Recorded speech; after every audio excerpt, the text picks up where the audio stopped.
Hey, hey, hey. I think I'm getting the timing better. I am live. It is Wonder and Awe Wednesday. And the theme this week is giving yourself permission to walk away from tradition. Just going to turn the sound off of here. Giving yourself permission to walk away from tradition. And that can mean a lot of things. Like when we were newly married and we moved away and lived away from our families, we literally had to come up with our own traditions for Christmas with just the two of us. That was really difficult. It was really hard for me to let go of what I thought Christmas was supposed to look like, with a big bustling family and all the games and all of this. It was even harder when I had wee little children and babies. It was like I couldn't be Christmas couldn't be with my brothers and sisters like it was when I was a teenager. So letting go of tradition, walking away from tradition, it isn't always about being rebellious or being a trailblazer or being someone who has to forge a new role. Sometimes it's just the natural evolution of life. And so you have to give yourself permission to evolve, literally. You have to give yourself permission to be able to be present in the moment, in the place where you are right now and what that looks like, and not feel all the pressure to have to try and fit all these other things in, which are supposed to happen at Thanksgiving, at Christmas, at birthdays, at whatever. You don't have to actually fulfill anybody else's role or anybody else's expectation. And when it's time to shift and evolve, whether it is your role at work or your membership in a certain organization or whatever it is, when it's time for you to actually evolve and move on, you have to give yourself permission that it's okay. There will be misunderstanding. There will be hurt. But you have to give yourself permission, and also give yourself permission to have fun. Give yourself permission to live in the moment is really kind of the theme. But today I posted an article about some amazing women in history, and I'm just going to name them and just go through them. So the first one is, I'm probably going to mispronounce this name, so I apologize. Ching, I think, is pretty easy, but she, S-H-I-H. I'm not sure what that is, how you say that in Chinese. She was a woman pirate who had like 70,000 people following her in the 1800s. And like, what's all this? The tradition in pirates, if you've ever seen it, is don't let a woman on board a ship. It's bad luck, right? She totally broke that tradition. Now, whatever you think about pirates, doesn't matter. Let's just think of her as a leader, a woman leading men. She broke free. So amazing. The next one that was on this list, which is on bustle.com, by the way, and I linked it to my graphic that I did earlier this morning. Her name is Ida B. Wells, born in slavery. Literally, she was a slave. But you know what? She said, that might be how it was, but it's not how it's going to be in my lifetime. And she literally became a civil rights activist, a suffragist, a journalist. She refused to give up her first class seat on a train to Nashville. And she sued the railroad and won, but then of course it got overturned by the Supreme Court. But anyways, she just began to write about racial injustice and spent the duration of her life as an activist, totally breaking out of the role that she was supposed to be in as a Black person, let alone as a woman. Just amazing. We should know her name. Her name is Ida B. Wells. Amazing. The next one is Ada Lovelace. And hey, guys, this is like crazy, crazy good. This woman literally wrote the first computer programmings, and it was in the mid-1800s. She was such a brilliant mathematician. She wasn't even supposed to go to school. She was supposed to be beautiful. And she looks like she was a woman of wealth from her portrait. Like, she just a gifted mathematician. And it's like she is widely considered to be the person responsible for writing instructions for the first computer program in the mid-1800s. Ada Lovelace, amazing. Of course, we have the amazing Sacagawea. amazing, amazing role model of a woman. But I don't know if you know this about her. Okay, so she was born the daughter of a Shoshone chief, but at 12 years old, she was kidnapped by an enemy tribe, and then she was sold to a French Canadian trapper. Like, my gosh, like, talk about a woman being a piece of property. That's what she was. But you know what? She became the only woman with Lewis and Clark going across there. A skilled interpreter, a cunning mind. She's often given credit for actually the success of an expedition. And of course, men don't read maps. Sacagawea knew. Another amazing woman, I don't know if I am a history buff and I love English history in particular, Eleanor of Aquitaine. Now, she shouldn't be famous for having sons who became kings. She should be famous in her own right because she was a force of nature. Yeah, she was Queen of France, then Queen of England. And, okay, this isn't politically correct anymore. She was a leader in the Crusades. But what that tells me was she was willing to fight, and she rode, and she knew how to really well. So she was credited with establishing the rituals of chivalry and inventing the fireplace. Oh my gosh, Eleanor of Aquitaine, we all love you. Thank you so much. Oh, one of the most influential women of the Middle Ages. That's Eleanor of Aquitaine. I've actually seen her grave. I've been there. Oh, she was amazing. Jeanette Rankin. Now, have you ever heard of Jeanette Rankin? I've never heard of Jeanette Rankin. Okay, she was the first woman elected to the US Congress. If you're American, you've probably heard of her. I'm sorry. As a Canadian, I've never heard of her. So the first woman ever elected to the US Congress. She was appointed to the US House of Representatives in 1917. People, that was before women could even vote. She was elected to her position several years before women in the country had even secured the right to vote. And so she was an outspoken feminist, a suffragist, an overall badass. I love this article. And she was actually the only woman who got to vote to give women their vote. So that's amazing. Here's another, I'm pretty sure Japanese. I have not heard of this person. Murasaki Shikibu. I apologize, my beautiful Japanese friends, for if I've destroyed her name. Apparently, she was the world's first novelist. My goodness. When you think of the person who wrote the first full-length novel, you probably don't think of a woman. That's because history has conditioned us to give most of the firsts up to the men in the textbooks. However, this amazing woman is, in fact, the first thought to be the author of the world's oldest novel called The Tale of Genji. Now I have to look that up and read it. Another amazing woman, number 8 in their list, Sybil Weddington. Okay. And another American history, which I know nothing of. If you're American, you know this beautiful girl. I am in awe of you. Please educate the rest of us. Sybil, okay.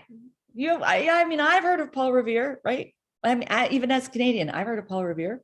But what about Sybil Weddington? Okay. So she was only a teenager at the time, and she rode on horseback, sound like Paul Revere, across Connecticut to warn soldiers of an imminent attack. Does it sound like Paul Revere? Yeah. Okay, here's the difference. She rode twice the distance of Mr. Revere, and we don't know her name. So total badass. Awesome. Sybil. Barbara Mcclintock. Okay, here we go, scientists. Yay. My sister's a scientist, and she has always been right up there breaking rules for women, and I highly admire her. September 2nd, 1992, Cytogeneticist and Nobel Laureate Barbara Mcclintock passed away in 1992. So just a second, what? Nobel Laureate? Okay, what did she do? If you think we need more women in the STEM field, science, technology, engineering, and mechanics or medicine, I don't know what the M is for. Just imagine how awful it was in the 40s and 50s when, you know, women were behave this way, look this way, get married, have children, stay home. Yeah, that's when this brilliant scientist, Barbara Mcclintock, rose to prominence because she discovered mobile genetic elements of jumping genes. Oh my goodness, this is like way over my head. But she won the Nobel Prize in 1983. So, woohoo, yay, Barbara Mcclintock. Number 10 is Molly Pritchard, another American revolutionary hero. There's many legends, it says, that can't be said with all certainty that this hero's actual name is. However, all sources identify her actions the same during the American Revolution's War, Battle of Mammoth. And I hope you Americans, my American friends and family, I hope you get to actually learn this stuff in your textbooks. Her husband collapsed in battle. Having been nearby carrying pitchers of water, she grabbed the cannon and took over its operation until her husband could right himself. So she just like did what women do. See a need, fill it. See something needs done, get it done. And I mean, I'm sure, she wasn't supposed to touch the cannon. That's so amazing. Number 11, Joan of Arc. Now, probably if we think of women who really broke rules, we'll think of Joan of Arc. I was actually in the hunting lodge. I can't remember what it's called now, of where she came and told the French king at the time of what she felt like he should do in this battle. It was pretty cool being in that place and knowing that Joan of Arc was there. Like, amazing. Few females in history are as well known as Joan of Arc.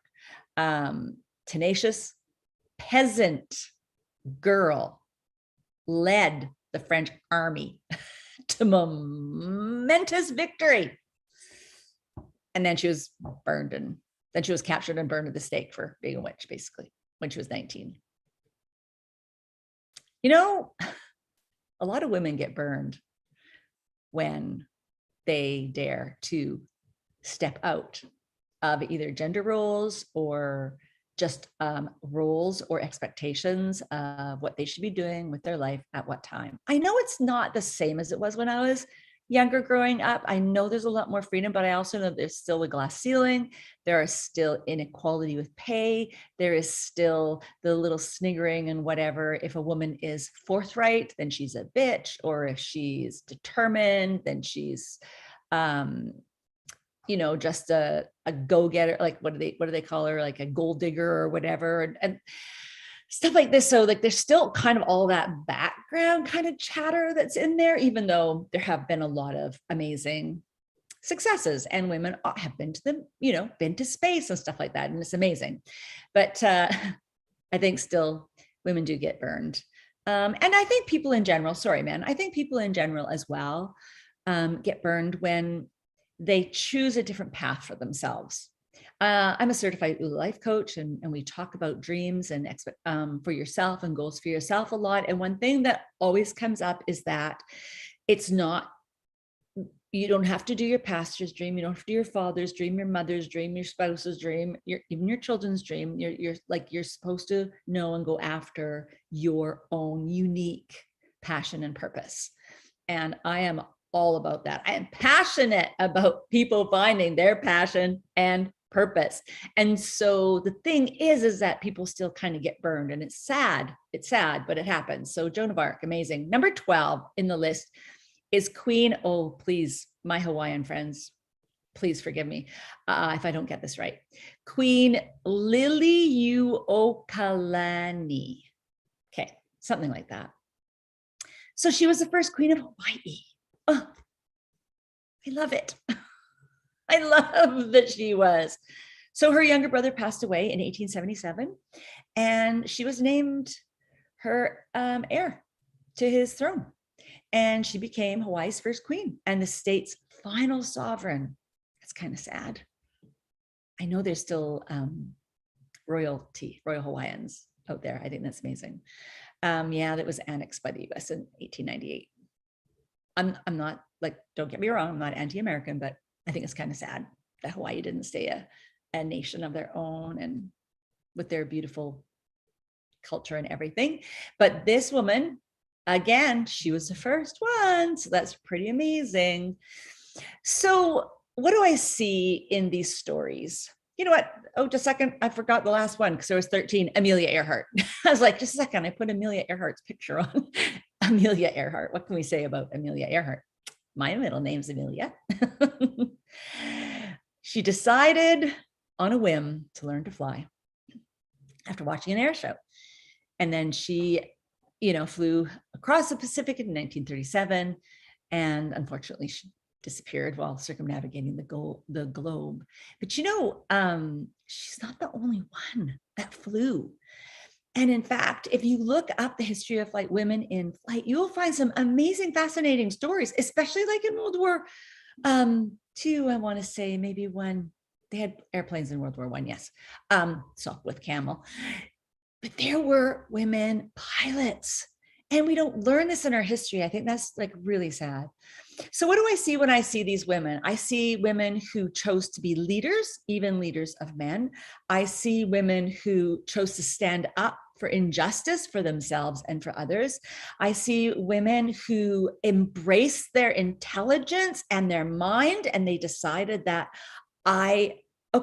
yes, I'm a woman, but I don't have to just put my mind on a counter and nurse babies. Not that there's anything wrong with nursing babies. I nursed all my babies. I'm just saying they decided that their mind wasn't there to be wasted, and they decided to tap into their mind. Amazing.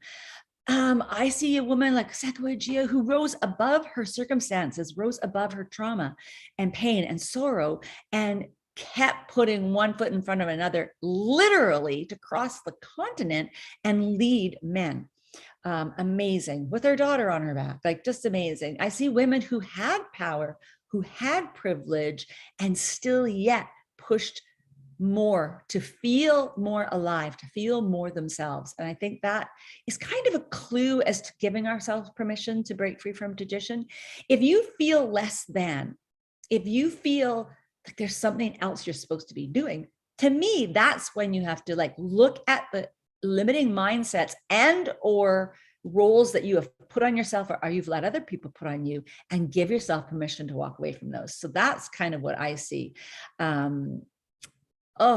Yes, it's just amazing. I see women tapping into creativity, tapping into their passions, and just literally saying, this is my time, this is who I am, and I'm just going to be brave enough to pursue it. So amazing, amazing women.